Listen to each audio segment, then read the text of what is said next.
Maqaa Abbaa, kan Ilmaa, kan Hafuura Qulqulluu, Waaqa tokkoon Ameen.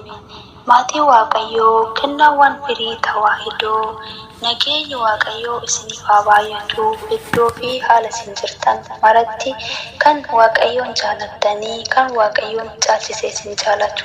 Bakka guyyaa yaadannoo hangafa ergamootaa qulqulluu Mikaa'el isiniin gahee Ameen. Bakka walumaan akkasumas ayyaanota jaafokkaan kabajamee oolu guyyaa ayyaana buhee bakka isiniin gahee Ameen. Bakka walumaan gahee anis ayyaana sababeeffachuun walaloo gabaabduu Mikaa'el abbaa koo gargaaraa kooti kan jedhu qabadhee dhufeera.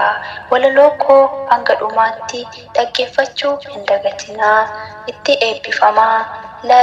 Share gochuu hin dagatinaa isiniin jedha maatii Waaqayyoo.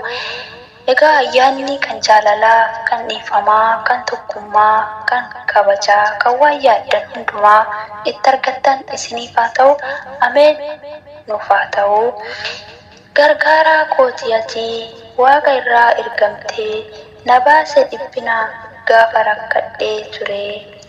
Rakkoodhaan qabamee gargaarsa nan dhabee.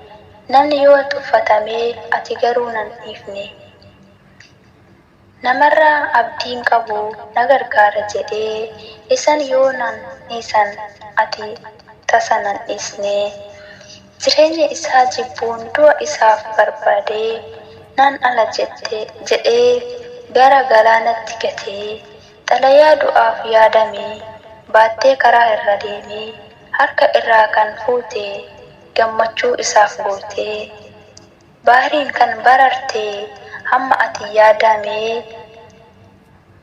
itti yaadamee xalayaa isa jijjiirteetoo du'a keessaa kan baasee gammachiisaa isaa argee kan isaaf yaadee ture qabeenya isaa fudhatee mana innoo ni dhaale. Qulqulleettii Afoomiyaadhaa diinni ishee rakkisee ture. Maqaa kee waammatee diina ishee kan injifatte.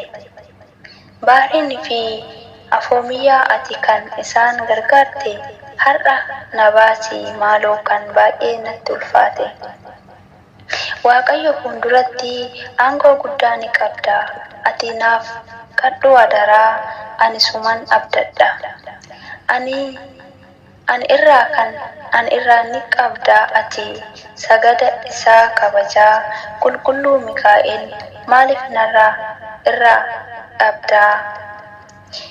Eenyumtuyyuu rakkatee maqaa kee waamee Waaqa irraa dhufte dhiphina keessaa baasi.